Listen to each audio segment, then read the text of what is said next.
रात के करीब 2 बज रहे थे। हाईवे नंबर 93 पूरी तरह सुनसान पड़ा था। चारों तरफ सिर्फ अंधेरा फैला हुआ था और उस अंधेरे को चीरती हुई आगे बढ़ रही थी राघव के ट्रक की तेज हेडलाइट। दूर दूर तक कोई और गाड़ी नहीं थी, ना कोई इंसान, ना कोई रोशनी, सिर्फ सड़क, हवा की सिसकारी और ट्रक के इंजन की गूंज। राघव पिछले 14 घंटे से लगातार ट्रक चला रहा था। उसकी आंखें जल रही थीं, शरीर थक चुका था, गर्दन दर्द से जकड़ी हुई थी। उसने एक हाथ से स्टीयरिंग पकड़े हुए दूसरे हाथ से अपनी आंखें मलीं और खुद से बोला, बस एक ढाबा मिल जाए, फिर थोड़ी देर आराम कर लूंगा।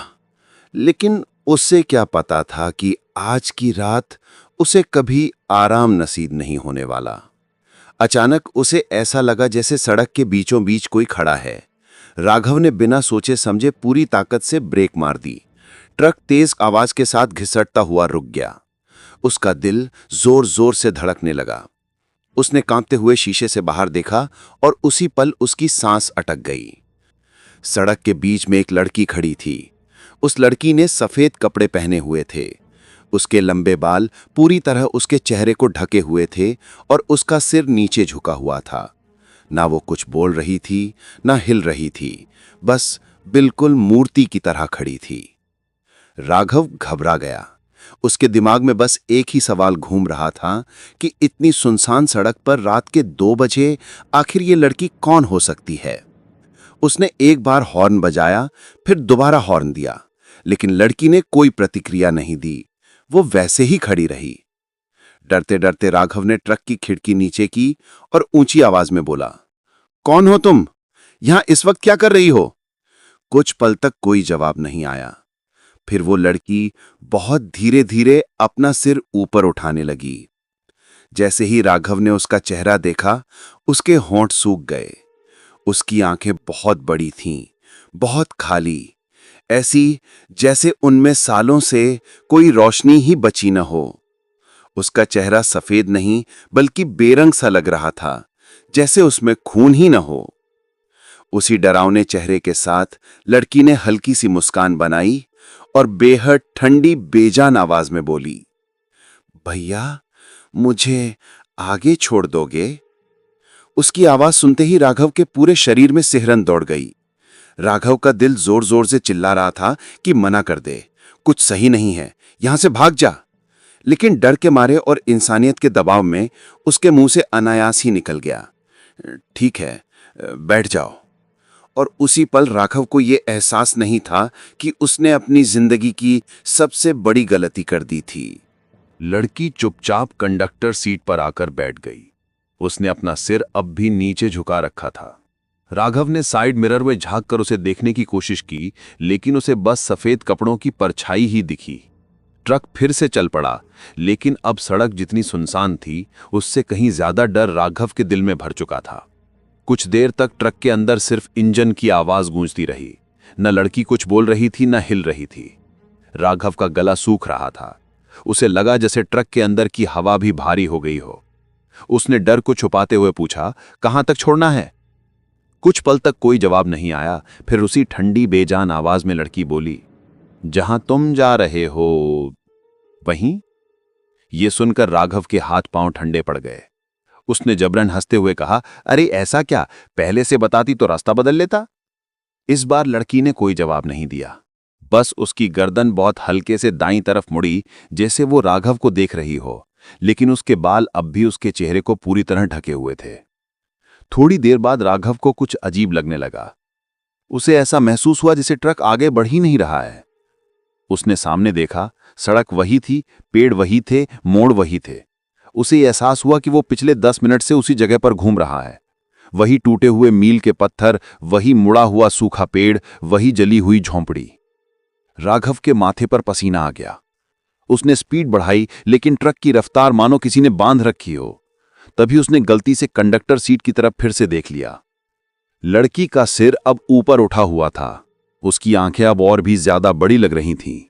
चेहरे पर वही फीकी मुस्कान फैली हुई थी, लेकिन सबसे डरावनी बात यह थी कि उसकी आंखें इस बार बिल्कुल पलक नहीं झपक रही थीं।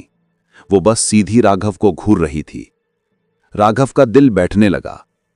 उसने कांपती आवाज में कहा, तुम ठीक तो हो ना? लड़की ने धीरे धीरे अपना सिर झुकाया और बहुत धीमे से बोली, तुम क्यों डरे हुए हो भैया? मैं तो बस घर जा रही हूं। कहां है तुम्हारा घर? राघव ने पूछा। लड़की की मुस्कान और चौड़ी हो गई। उसने कहा, जहां से कभी कोई लौटकर नहीं आता। यह सुनकर राघव के पेट में जैसे कोई ठंडा पत्थर गिर गया। उसने गलती से ब्रेक पर जोर से पैर दबा दिया। ट्रक एक झटके में रुक गया। अगले ही पल कंडक्टर सीट खाली थी। लड़की गायब थी। राघव के दिमाग ने काम करना बंद कर दिया। उसने सीट को देखा, बाहर देखा, पीछे देखा, लेकिन लड़की कहीं नहीं थी। उसके कानों में अब सिर्फ अपनी दिल की धड़कन गूंज रही थी। ये कैसे हो सकता है? वो बुदबुदाया। अचानक ट्रक के पीछे से किसी के खटखटाने की आवाज आई। राघव की रूह कांप गई। खट खट खट। उसने पीछे का शीशा देखा। वही लड़की खड़ी थी, लेकिन इस बार उसके बाल हवा में लहरा रहे थे और उसका चेहरा पूरी तरह दिख रहा था। उसका आधा चेहरा सड़ा हुआ था। एक आंख बाहर निकली हुई थी। होंठों से खून टपक रहा था, फिर भी उसके चेहरे पर वही डरावनी मुस्कान थी। उसने अपने खून से सने हाथ ट्रक के शीशे पर रखा और बहुत प्यार से कहा, भैया दरवाजा खोल दो, बाहर बहुत ठंड है।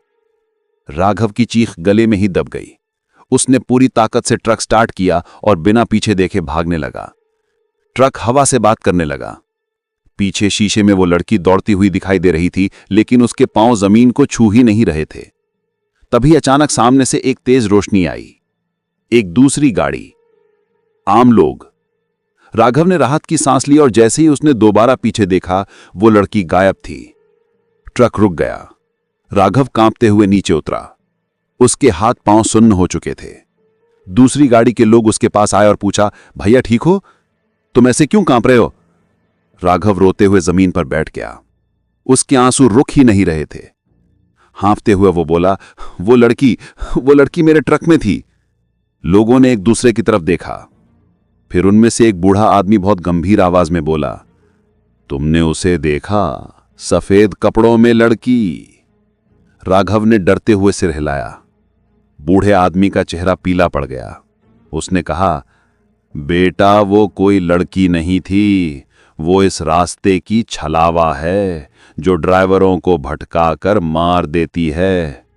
राघव की आंखें फैल गईं। और जो उसका साथ कर लेता है वो जिंदा कभी नहीं बचता।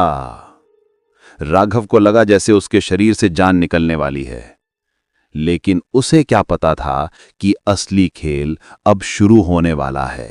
बूढ़े आदमी की बात सुनते ही राघव के हाथ पांव सुन्न पड़ गए।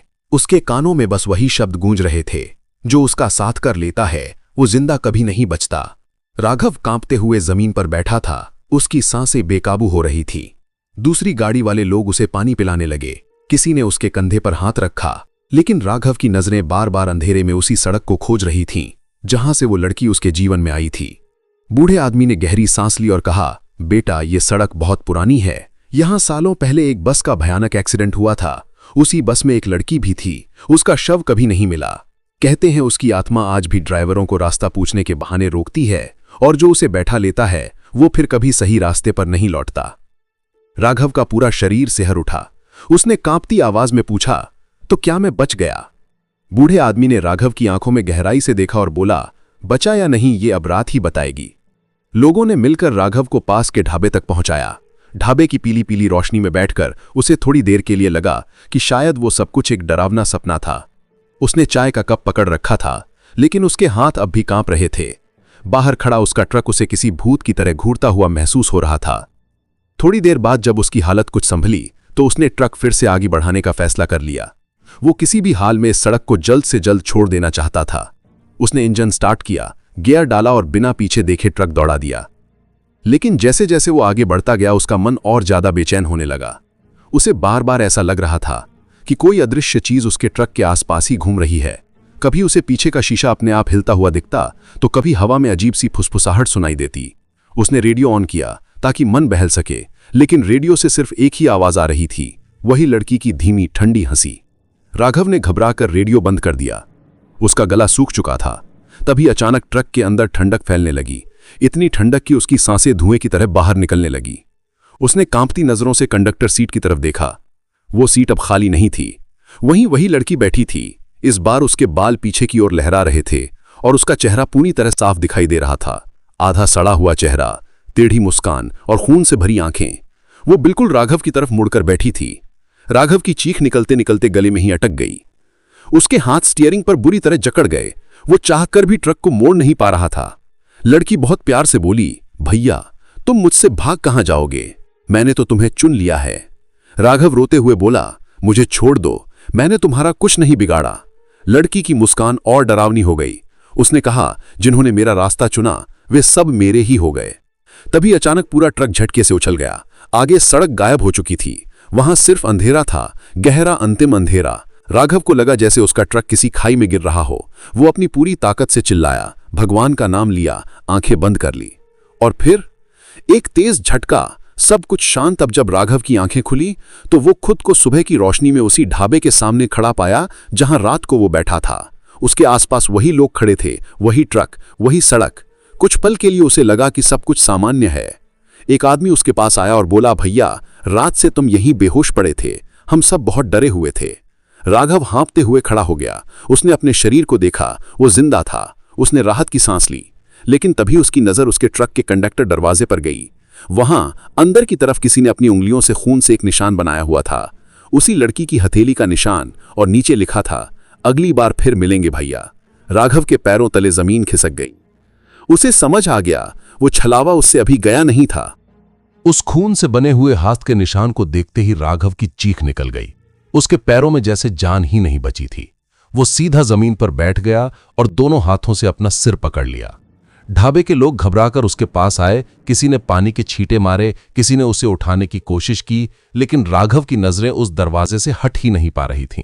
उसे बार बार वही सड़ी हुई मुस्कान याद आ रही थी। लोगों ने पूछा कि आखिर हुआ क्या है, लेकिन राघव कुछ भी बताने की हालत में नहीं था। उसकी जुबान जैसे सुन्न हो चुकी थी। थोड़ी देर बाद जब उसकी सांसें कुछ संभली तो उसने कांपती आवाज में कहा, वो मेरे ट्रक में फिर से आई थी। लोग यह सुनकर एक दूसरे का चेहरा देखने लगे। किसी को उसकी बात पर भरोसा नहीं हो रहा था। उसी बूढ़े आदमी ने, जिसने रात में उसे छलावे की कहानी बताई थी, धीरे से आगे आकर कहा, मैंने कहा था ना बेटा, ये आसानी से किसी का पीछा नहीं छोड़ती।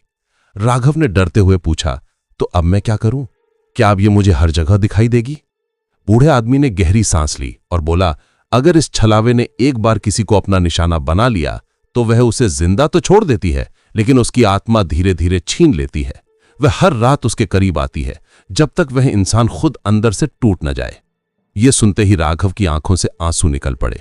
वह रोते हुए बोला, मैं ऐसा नहीं जी सकता।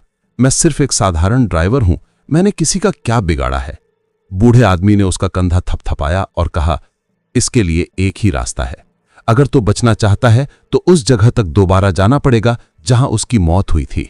वहीं जाकर उससे सच का सामना करना होगा। राघव डर से कांप उठा। मैं वापस उसी सड़क पर नहीं जाऊंगा, वहां मैं मर जाऊंगा, उसने रोते हुए कहा। लेकिन उसी रात जैसे ही सूरज ढला और अंधेरा फिर से फैलने लगा, राघव को अपने कानों में वही जानी पहचानी ठंडी हंसी सुनाई देने लगी। वह अपने कमरे में बिस्तर पर बैठा था। खिड़कियां बंद थीं, दरवाजा बंद था, फिर भी उसे ऐसा लग रहा था जैसे कोई बहुत पास खड़ी हो। धीरे धीरे कमरे का तापमान गिरने लगा। राघव की सांसें कांपने लगी। तभी उसे महसूस हुआ कि उसके बिस्तर के पास कोई बैठ गया है। उसने डरते डरते आंखें खोलीं। वहीं वही लड़की बैठी थी। इस बार उसका चेहरा और ज्यादा खराब हो चुका था। मांस लटका हुआ था, आंखें पूरी तरह खून से भरी हुई थीं, लेकिन मुस्कान आज भी वही थी। वह बहुत प्यार से बोली, भैया क्या तुमने सोचा था कि मुझसे घर में भी बच जाओगे? राघव की चीख निकल गई। वो बिस्तर से उछलकर पीछे हटा, लेकिन कमरे का दरवाजा अपने आप बंद हो गया।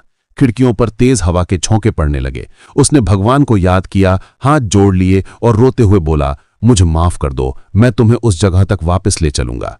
लड़की की हंसी और तेज हो गई। उसने कहा, अब ठीक कहा तुमने भैया, कल रात तुम मुझे वहीं छोड़ोगे जहां से मैंने ये रास्ता पकड़ा था।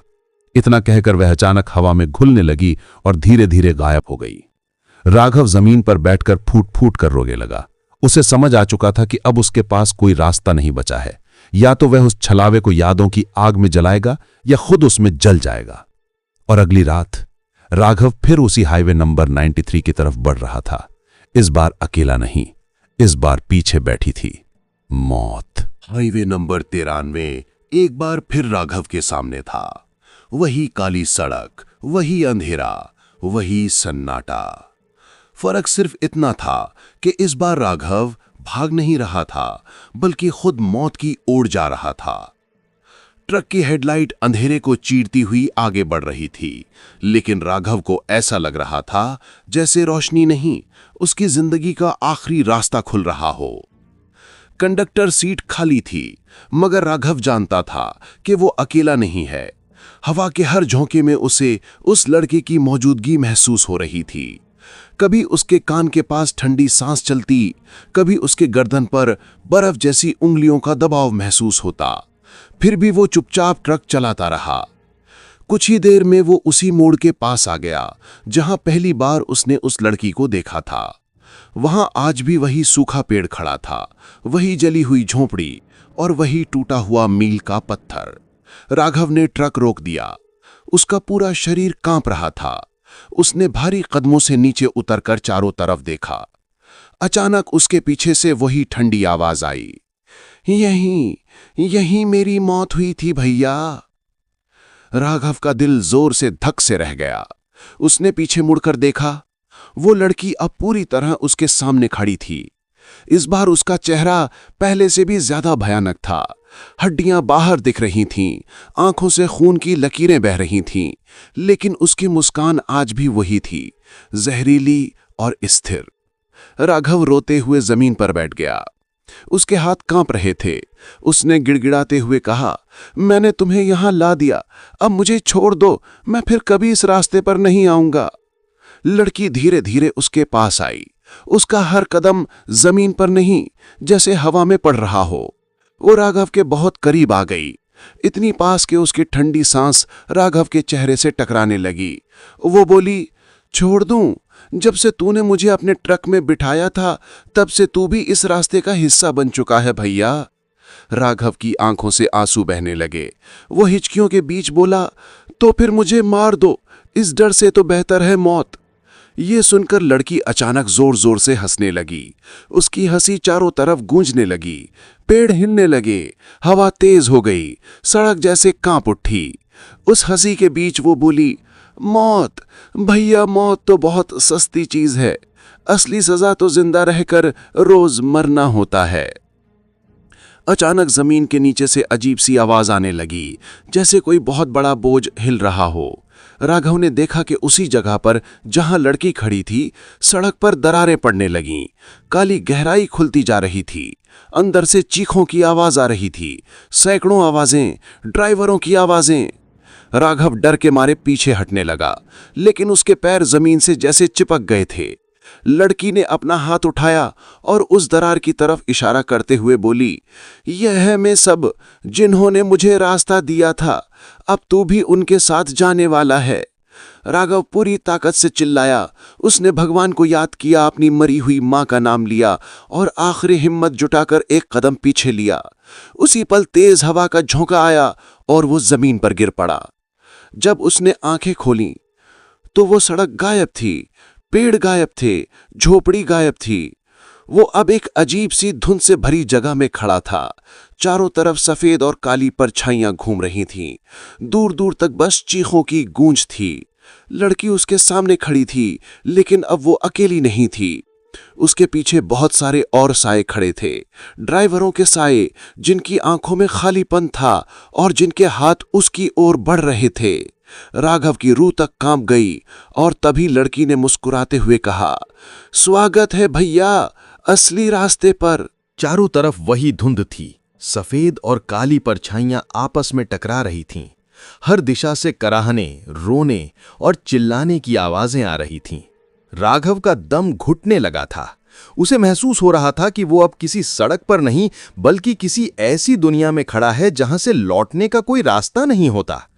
उसके सामने वो लड़की खड़ी थी, उसके पीछे ड्राइवरों के साए धीरे धीरे आगे बढ़ रहे थे। उनकी आंखों में ना डर था ना दर्द, बस खालीपन और मजबूरी थी। राघव पीछे हटना चाहता था, लेकिन उसके पैर जैसे पत्थर हो गए थे। लड़की ने ठंडी हंसी के साथ कहा, डर क्यों रहे हो भैया, अब तो तुम भी हमारी तरह अमर हो जाओगे। ना थकान, ना भूख, ना रास्ते का अंत। राघव की आंखों से लगातार आंसू बह रहे थे। उसने कांपती आवाज में कहा, अगर यही मेरी सजा है तो मुझे मंजूर है, लेकिन किसी और को मत फंसाना। अब किसी और ड्राइवर को इस रास्ते पर मत रोकना। ये सुनते ही लड़की पहली बार चुप हुई। उसकी मुस्कान धीरे धीरे फीकी पड़ गई। चारों तरफ की चीखें कुछ पल के लिए शांत हो गईं।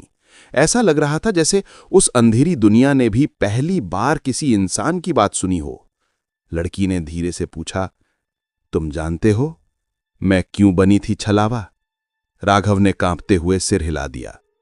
लड़की की आवाज इस बार थोड़ी भारी हो गई। मैं उसी बस में थी जिसमें मेरे साथ मेरे मां बाप और छोटा भाई भी थे। ड्राइवर ने शराब पी रखी थी। रात थी, नींद थी और लापरवाही थी। बस पलटी, सब मर गए, लेकिन मुझे आधी जिंदा आधी मरी इसी सड़क ने निगल लिया। ये कहते कहते उसकी आंखों से काले आंसू टपकने लगे। उसने आगे कहा, सालों तक मैं मदद के लिए चीखती रही, पर किसी ने मेरी चीख नहीं सुनी। तब इस सड़क ने मुझे वो बना दिया जो अब तुम देख रहे हो। राघव की सिसकियां और तेज हो गईं। उसने कहा, गलती उस ड्राइवर की थी, हर किसी की नहीं। सबको सजा मत दो। लड़की के पीछे खड़े साए हिलने लगे, जैसे वे भी ये सुन रहे हों। लड़की कुछ कदम पीछे हटी। उसके चेहरे से पहली बार वो जहरीली मुस्कान पूरी तरह गायब हो गई। तभी जमीन जोर से कांपने लगी। धुंध तेजी से घूमने लगी। चारों दिशाओं से एक भयानक गर्जना गूंजने लगी। वो अंधेरी दुनिया टूटने लगी थी। लड़की ने दर्द में चीखते हुए कहा, अगर मैं तुम्हें छोड़ दूं तो मैं खुद भी मुक्त हो जाऊंगी।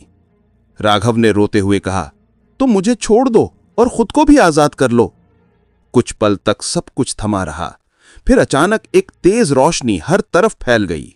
ड्राइवरों के साए एक एक करके हवा में घुलने लगे। उनकी आंखों की खालीपन भरी चमक धीरे धीरे बुझने लगी। लड़की की देह भी बदलने लगी। उसका सड़ा हुआ चेहरा धीरे धीरे सामान्य हो गया। उसकी आंखों में पहली बार इंसानी आंसू चमकने लगे। उसने बहुत धीमी आवाज में कहा, शायद आज पहली बार किसी ने मेरी बात सुनी है। और अगले ही पल सब कुछ गायब हो गया। जब राघव की आंखें खुलीं तो वो सुबह की धूप में उसी हाईवे नंबर 93 पर खड़ा था। उसका ट्रक सामने खड़ा था। सड़क पर आम ट्रैफिक चल रहा था। लोग अपने अपने रास्तों पर जा रहे थे, जैसे कुछ हुआ ही ना हो। कुछ पल तक राघव वहीं खड़ा रहा। उसे यकीन ही नहीं हो रहा था कि वो जिंदा है। उसने कांपते हुए अपने हाथ देखे, अपने शरीर को छुआ और फूट फूट कर रो पड़ा। उस दिन के बाद राघव ने कभी भी रात में ट्रक नहीं चलाया। उस दिन के बाद हाईवे नंबर 93 पर कोई भी ड्राइवर सफेद कपड़ों में खड़ी किसी लड़की को नहीं देख पाया। और उसी सड़क के किनारे, जहां पहले एक जली हुई झोपड़ी थी, आज वहां एक छोटा सा मंदिर बना है, जिस पर लिखा है, यहां किसी की चीखों को सुन लिया गया था। लेकिन कहानी यहीं खत्म नहीं होती, क्योंकि कुछ लोग कहते हैं कि आज भी अगर कोई ड्राइवर शराब पीकर ट्रक चलाता है तो उसकी हेडलाइट में हल्की सी सफेद परछाई जरूर चमक जाती है, और फिर वो ड्राइवर कभी भी सीधा रास्ता नहीं पकड़ पाता।